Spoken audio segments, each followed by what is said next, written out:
Chapter 11. Two Gifts. After having passed through several doors of iron, each with an observation panel, descending on a spiral ramp deeper and deeper beneath the ground level, I could at last clearly smell the stink of the pens.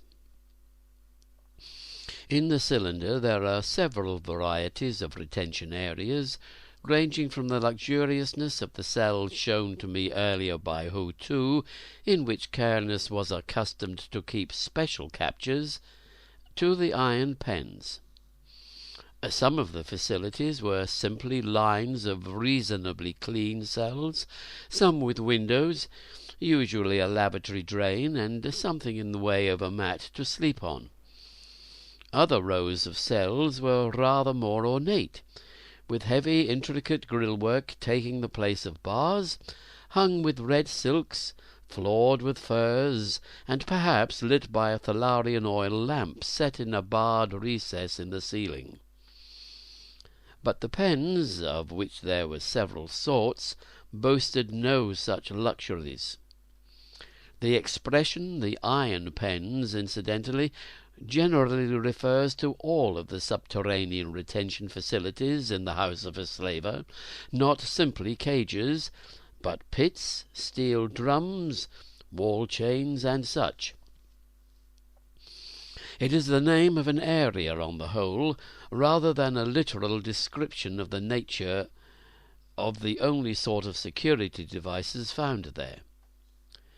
The expression kennels is sometimes used similarly, but more often it refers to a kind of small cement cell, customarily about 3 feet by 3 feet by 4 feet, with an iron gate, which can be raised and lowered. Similar cells, but entirely of bars, are also common, and are to be found in the house of slavers. The smaller cells can function as separate units, and may be used to ship slaves, but they can also be locked together in groups to provide tiers of cells, usually bolted into a wall, conserving space. Ho Tu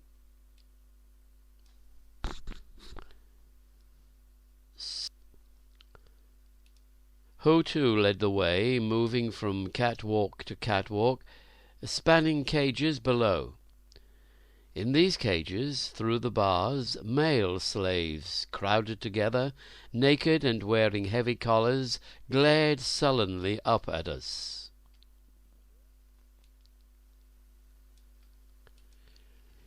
"It would not be well to lose your footing," advised Ho Tu.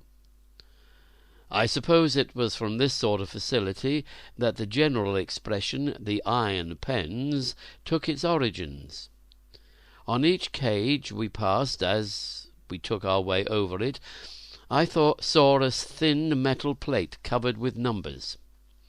Some of these numbers referred to the occupants within the cage, but other numbers were coded to instruct the keepers in such matters as diet, special precautions, a date of the lot's acquisition, and its intended disposition. Some of the numbers had been scratched out, and others had been hammered into the plates, which were changed from time to time. The pens seemed humid, and though we were below ground, they were warm from the heat of bodies. The only sanitation facility was an open metal mesh, supported by close-set horizontal bars in the bottom of the cages, beneath which, some 5 feet below, was a cement floor, washed down and cleaned by slaves once a day. There was a feed trough at one side of each cage, and a low watering pan on the other, both filled by means of tubes from the catwalk. The cages of female slaves were mixed in with those of the male slaves, presumably on no other basis than what cage happened to be empty at a given time. The female slaves, like the men, were unclothed and wore collars. Their collars, however, were not the typical locked collars of the female slave, but, since they were only in the iron pens, a narrow band of iron with a number hammered about their neck. I noted that the females tended to remain near the centre of their cage. Their food and water areas were protected from the walls of the bar shared with the next cage, which might contain male slaves, by a heavy iron mesh, rather like that of the flooring riveted by hammer onto the bars. Sometimes, I suppose, a girl might wander too close to the bars and be seized, but because of the bars little could be done with her. Mating among slaves is carefully supervised. 1 or 2 girls I noted lay on the flooring of mesh, their heads near the bars separating them from the males, their hair cruelly tied to the bars. They had been careless. I didn't try to count the pens over which we passed, and we descended 2 more levels, which were similarly tenanted. We stopped on the 4th subterranean level, beneath which I was told there were 3 more levels. Retention levels, on the whole similar to those we had just passed. The 4th level, though containing many retention facilities, is used for processing, assignment, interrogation, and examination of slaves. It can be reached independently by a spiral ramp and a tunnel which does not pass through the area of the iron pens. The kitchen for the pens is on this level, and the infirmary and certain facilities for smiths. Ho Too kept his chair of office on this level. Also, discipline was administered on this level, I gathered, seeing certain racks and chains, certain stone tables with straps, certain carefully arranged instruments designed for the exaction of pain, certain irons and high-heat level fires in perforated metal drums. "I will show you the girls brought in from the Voltaï," said Ho Too. I followed him into a large room barred by a heavy iron door. There was a drum fire near the centre of the room on the floor, and there was a littered look about the room, some pieces of chains about. 2 smiths were in the room. There was a guard talking with the smiths. There was also a man in the green of the caste of physician standing at one side, writing notes on a slip of record paper. He was a large man, smooth-shaven. I saw a branding rack, noting that there were irons in the drum fire. There was also an anvil in the room, resting on a large block of wood.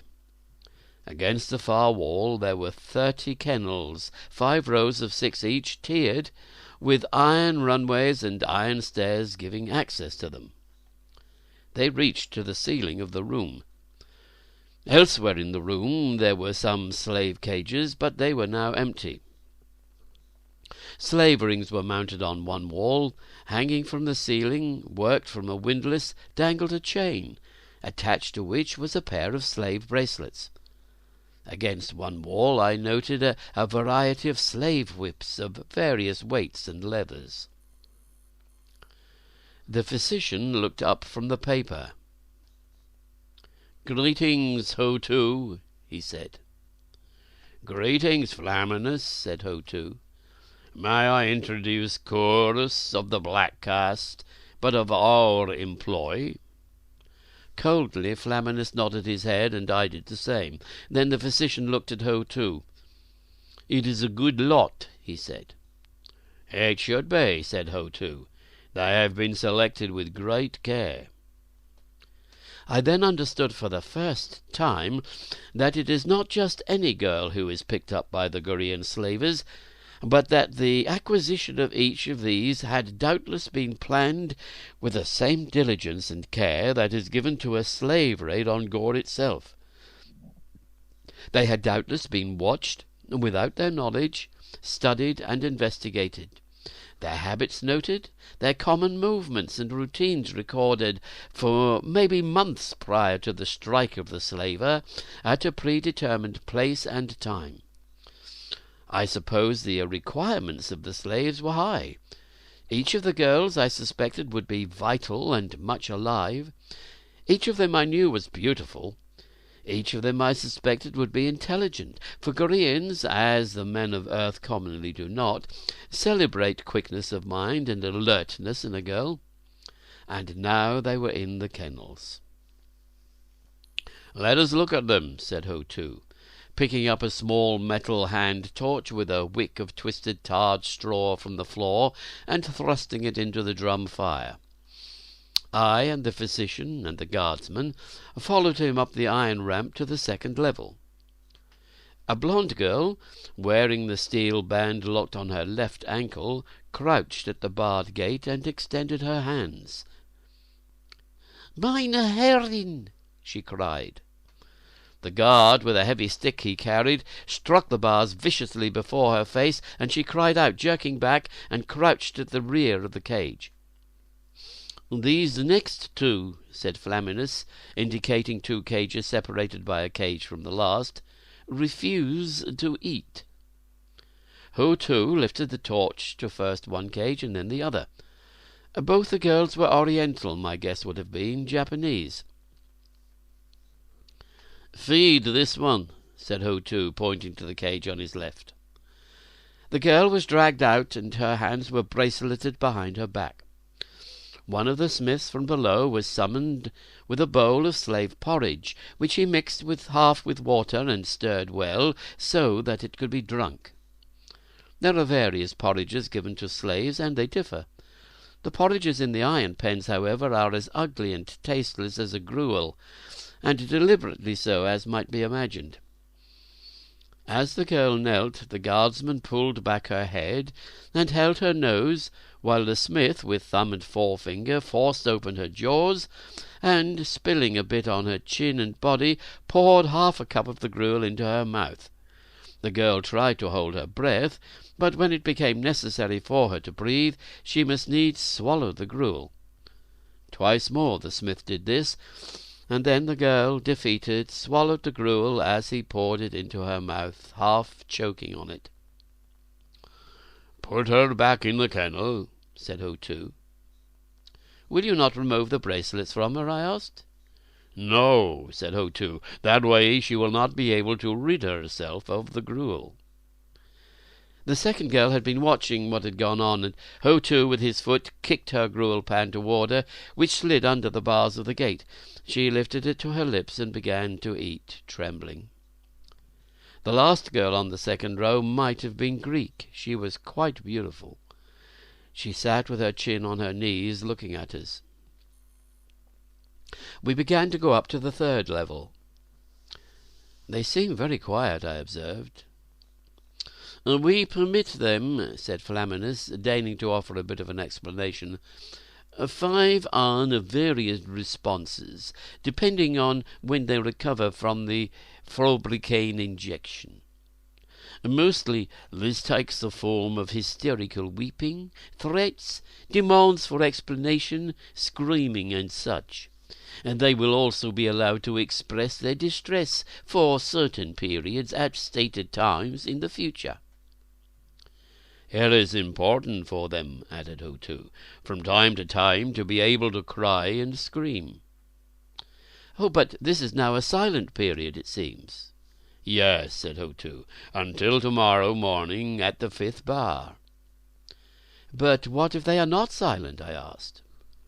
"They would be lashed," said Ho Tu. "It's only been necessary to lift the whip," said the guard. "They do not speak the language, but they are not fools. They understand."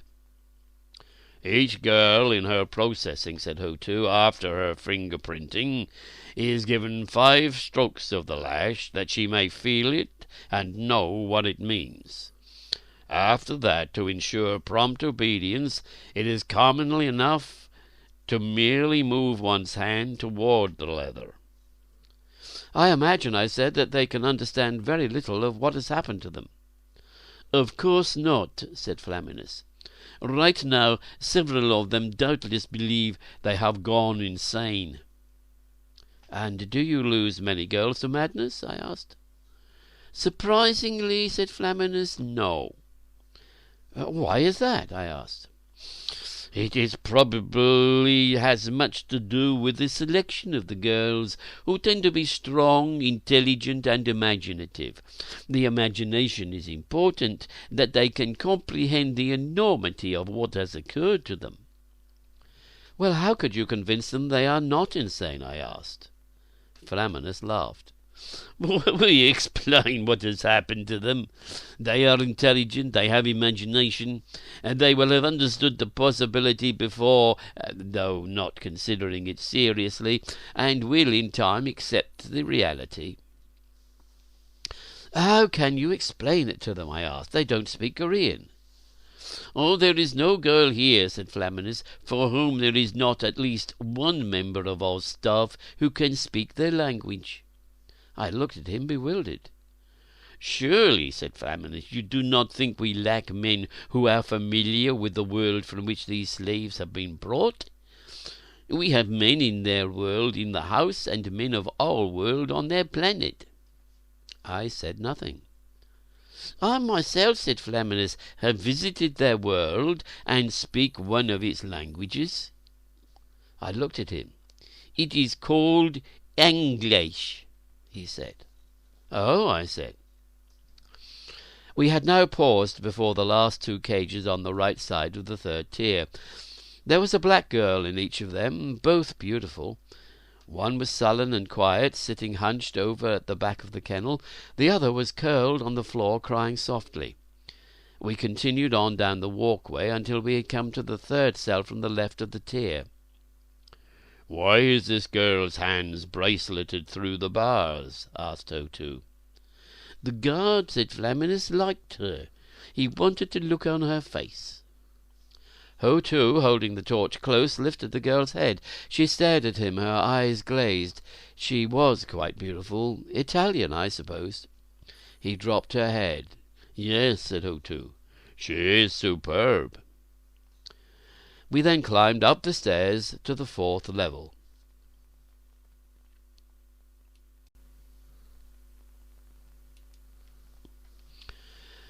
When O2 held his torch to the third cell from the end, above that of the girl below, the Italian, the girl inside, cried out and scrambled to the back of the cage, weeping, pressing herself against the cement, scratching at it. I could see the marks of a lash on her back.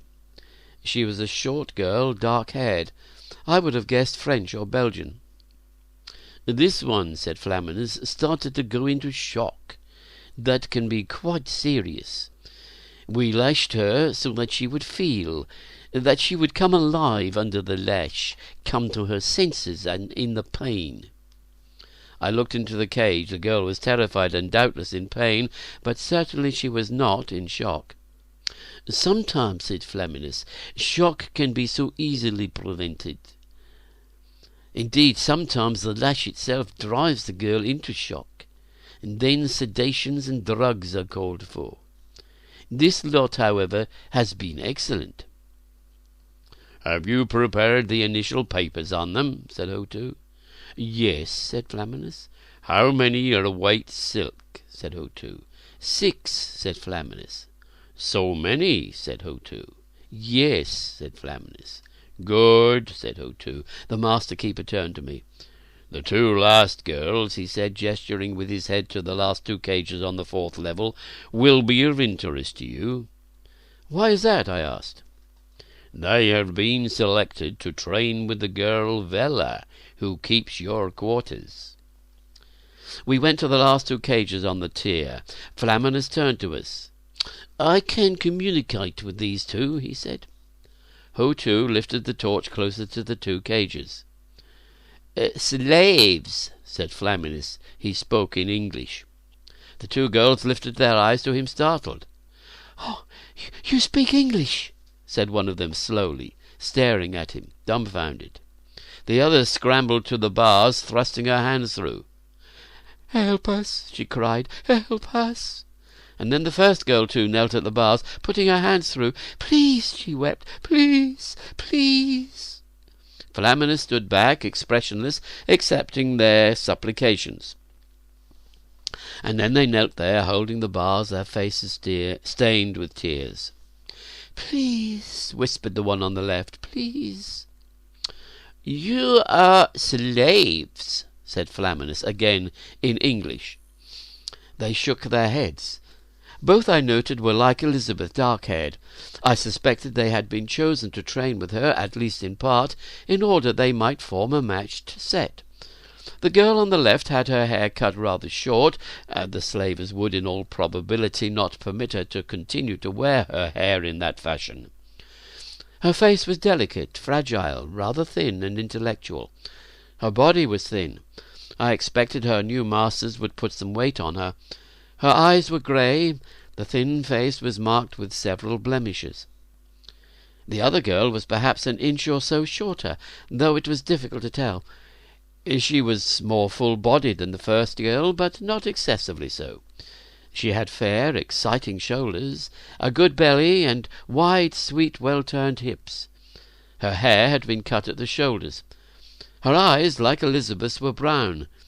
The second girl, I suppose, if sold separately, might bring a somewhat higher price than the first. I found both extremely attractive, however. Flaminis turned to Ho-Tu and the rest of us. "I have just told them," he said in Korean, "that they are slaves." The girl on the left, the thinner one with the blemishes, spoke. "I am not a slave," she said. Flaminis turned to us again. "She has just denied she is a slave," he told us. The guard with us laughed. Tears sprung into the girl's eyes. "Please," she said. "You are mad," said the second girl. "All of you are mad." "What is your name?" asked Flaminis of the first girl. "Virginia," said the first girl. "Virginia Kent." "Where are we?" demanded the second girl. "I demand that you release us. I demand an explanation. Get us out of here immediately. Hurry, hurry, I tell you." Flaminis paid no attention to the second girl. "Eat your gruel, Virginia," he said soothingly to the first girl. "What are you going to do with us?" asked the first girl. "Eat," said Flaminis kindly. "Let us out," cried the second girl, shaking the bars. "Let us out." Virginia Kent picked up the gruel pan and put it to her lips, taking some of the stuff. "Let us out," cried the second girl. "Now drink," said Flaminis. Virginia lifted the pan of water and took a sip. The pan was battered, tin, rusted. "Let us out," cried the second girl yet again. "What is your name?" asked Flaminis of the second girl, very gently. "You are mad," cried the girl. "Let us out." She shook the bars. "What is your name?" repeated Flaminis. "Phyllis Robertson," said the girl angrily. "Eat your gruel, Phyllis," said Flaminis. "It will make you feel better." "Let me out," she cried. Flaminis gestured to the guard, and he, with his club, suddenly struck the bars in front of Phyllis Robertson's face, and she screamed and darted back into the cage, where she crouched away from the bars, tears in her eyes. "Eat your gruel," said Flaminis. "No," she said. "No." "Does Phyllis remember the lash?" asked Flaminis. The girl's eyes widened with fear. "Yes." "Then say so," said Flaminis. I whispered in Korean to Ho-Tu, as though I couldn't understand what was transpiring. "What is he doing with them?" Ho-Tu shrugged. "He is teaching them that they are slaves," he said. "I remember the lash," said Phyllis. "Phyllis remembers the lash," corrected Flaminis. "I am not a child," she cried. "You are a slave," said Flaminis. "No," she said, "no." "I see," said Flaminis sadly. "It will be necessary to beat you." "Phyllis remembers the lash," said the girl numbly. "Excellent," said Flaminius. "Phyllis will be good. Phyllis will eat her gruel. Phyllis will drink her water." And she looked at him with hatred. His eyes met hers, and they conquered. She dropped her head, turning it to one side. "Phyllis will be good," she said. "Phyllis will eat her gruel. Phyllis will drink her water." "Excellent," commended Flaminius. We watched as the girl lifted first the gruel pan and then the water pan to her lips, tasting the gruel, taking a swallow of the water. She looked at us with tears in her eyes. "What are you going to do with us?" asked the first girl. "As you have probably suspected, noting the difference in gravitational field," said Flaminius, "this is not Earth." He regarded them evenly. "This is counter-Earth. This is the planet Gaul." "There's no such place," cried Phyllis. Flaminius smiled. "You have heard of it?" he asked. "It is only in books," cried Phyllis. "It is an invention." "This is Gaul," said Flaminius. Virginia gasped, drawing back. "You have heard, as many others, of the counter-Earth?" "It is only in stories," she said. Flaminius laughed. "I read of Gaul," said Virginia. "It seemed to me very real." Flaminius smiled. "In the books of Tal Cabot you have read of this world." "They are only stories," said Phyllis numbly. "There will be no more such stories," said Flaminius. Virginia looked at him, her eyes wide. "Tal Cabot," he said, "was slain in Cordoba." Flaminius indicated me. "This is Corus, who for gold seeks his killer." "He wears black," said Virginia. "Of course," said Flaminius. "You are all mad," said Phyllis. "He is of the caste of assassins," said Flaminius. Phyllis screamed and held her head in her hands. "This is Gaul," said Virginia. "Gaul." "Why have we been brought here?" asked Phyllis. "Strong men," said Flaminius, "have ways, even in the course of your own planet's history, and taken females of weaker men for their slaves." "We are not slaves," said Virginia numbly. "You are the females of weaker men," said Flaminius, "the men of Earth." "We are stronger," he said. "We have power. We have ships which can transfer space to Earth. We will conquer Earth. It belongs to us. When we wish, we will bring Earthlings to Gaul as our slaves, as was done with you. Earth is a slave world. You are natural slaves. It is important for you to understand that you are natural slaves, that you are inferior, that it is natural and right that you should be the slaves of the men of Gaul." "We are not slaves," said Phyllis. "Virginia," said Flaminius, "is what I say not true? Is it not true that the women of weaker, conquered men, if permitted to live, have been kept only as the slaves of the conquerors, permitted to live only that they may serve in the pleasures of victorious masters?" "I teach classics and ancient history," said Virginia, scarcely whispering. "It is true that in much of the history of Earth that sort of thing you say was done." "Does it not seem natural?" asked Flaminius. "Please," she whispered, "let us go." "You were upset," said Flaminius, "because you deemed yourself superior. Now you find yourself in the position of the female of weaker men, taken as slave." He laughed. "How does it feel," he asked, "to suddenly understand that you are a natural slave?" "Please," said Virginia. "Do not torture her so," cried Phyllis. Flaminius turned to Phyllis. "What is the band of steel locked on your left ankle?" he asked. I don't know," stammered Phyllis. "It is the anklet of a slave," said Flaminius, and then he turned again to Virginia, putting his face close to the bars, speaking as though confidentially. "You are intelligent," he said. "You must know two of the ancient languages of earth. You are learned. You have studied the history of your world. You have attended important schools. You are perhaps even brilliant."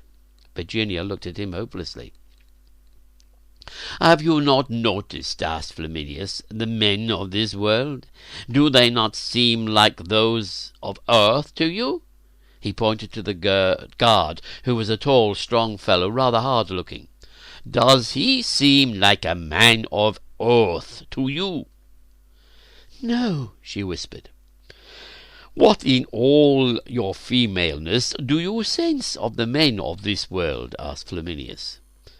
"They are men," she said in a whisper. "Unlike those of earth?" asked Flaminius. "Yes," said Virginia, "unlike them." "They are true men, are they not?" asked Flaminius. "Yes," she said, looking down confused. "They are true men."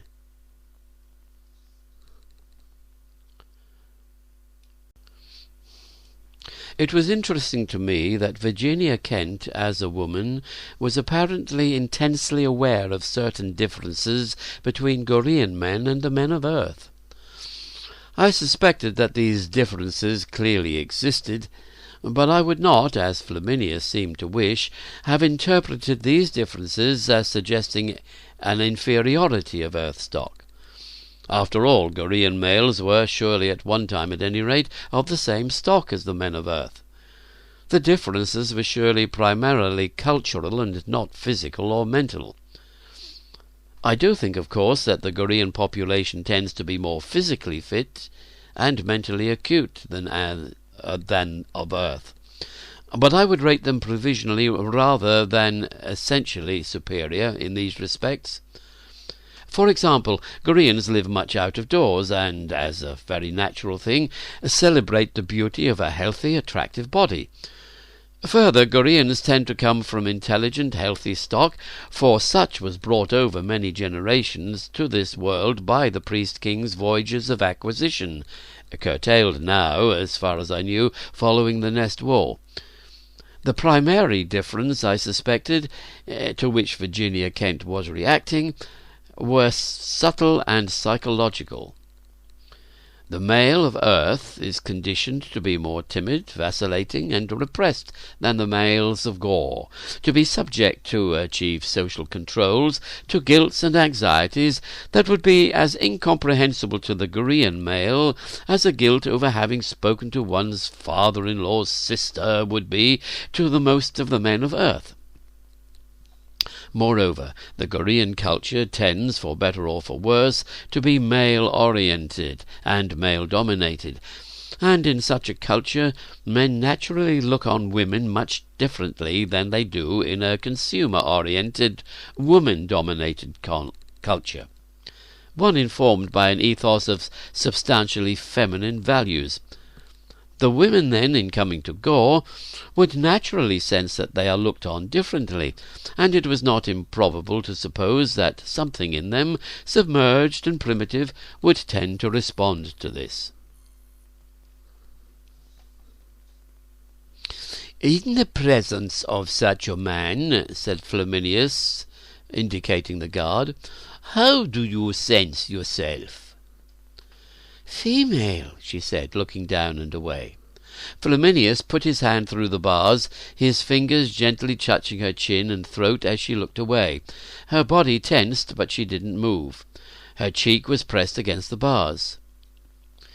"You wear on your left ankle," said Flaminius, "a locked band of steel."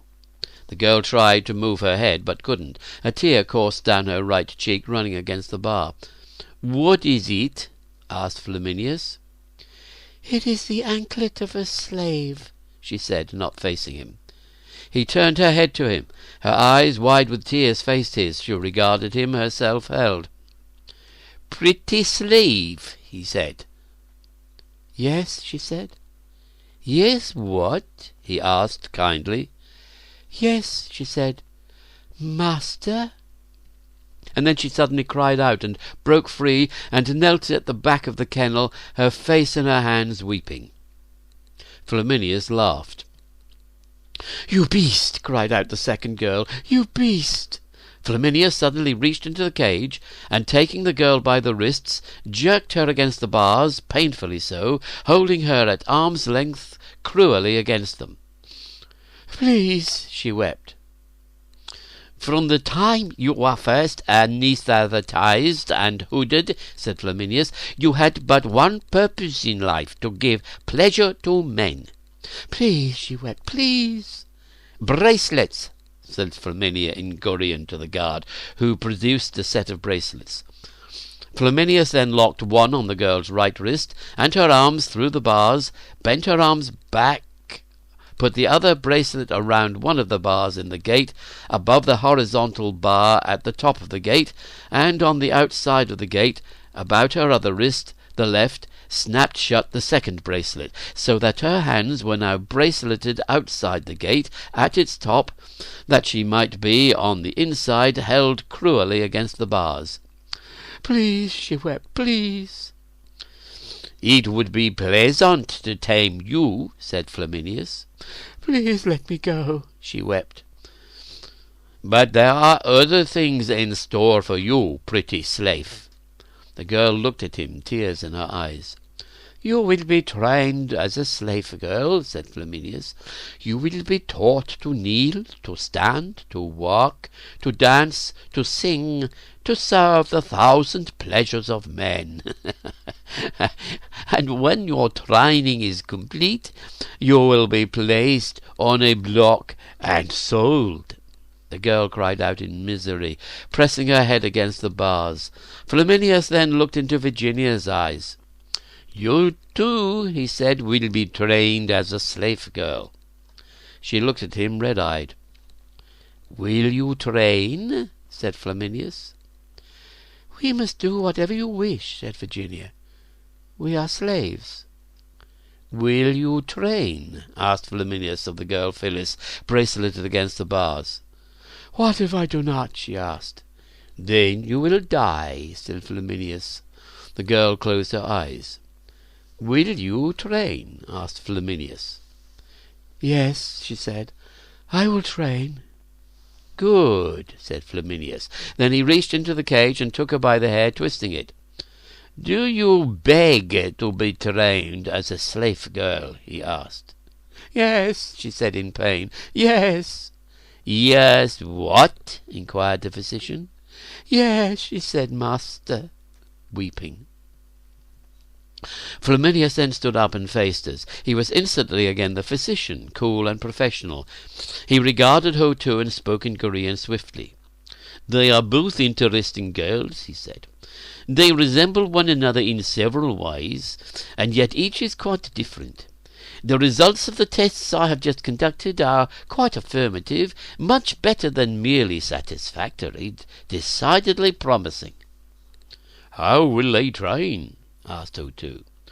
"It is impossible to tell," said Flaminius, "but my prognosis is that each in her own way will do quite well in training. I do not think drugs will be necessary, and I expect that a sparing use of the whip and slave goad will be sufficient. My prognosis is, on the whole, extremely favourable. Excellent merchandise, some risk, but every likelihood of achieving a status of considerable value. In short, I think they are both decidedly worth development, and should prove a quite profitable investment." "They are, however, barbarians," pointed out Ho Tu. "That is true," said Flaminius, "and doubtless they will always be barbarians, but that quality, for some buyers, may exercise its own fascination." "That is the hope of Cairns," said Ho Tu. Flaminius smiled. "Few of the hopes of Cairns are disappointed," he said. Ho-Tu grinned. "That is true," he said. "If there is a demand for such girls," said Flaminius, "our house will profit handsomely indeed." Ho-Tu slapped his thigh. "Cernus will see," he said, "that there is such a demand." Flaminius shrugged. "I do not doubt it," he said. I regarded the girls, piteous in their cages. Virginia, her face stained with tears, knelt at the bars, looking up at us, holding them. Phyllis, on her knees, her wrists braceleted outside the cage, held pressed against the bars, looked at us and then turned her face away. "I promise you, Ho-Tu," Flaminius was saying, "that each of these girls, properly trained, will provide a master with the most exquisite of delights." I was pleased that neither of the girls understood Korean.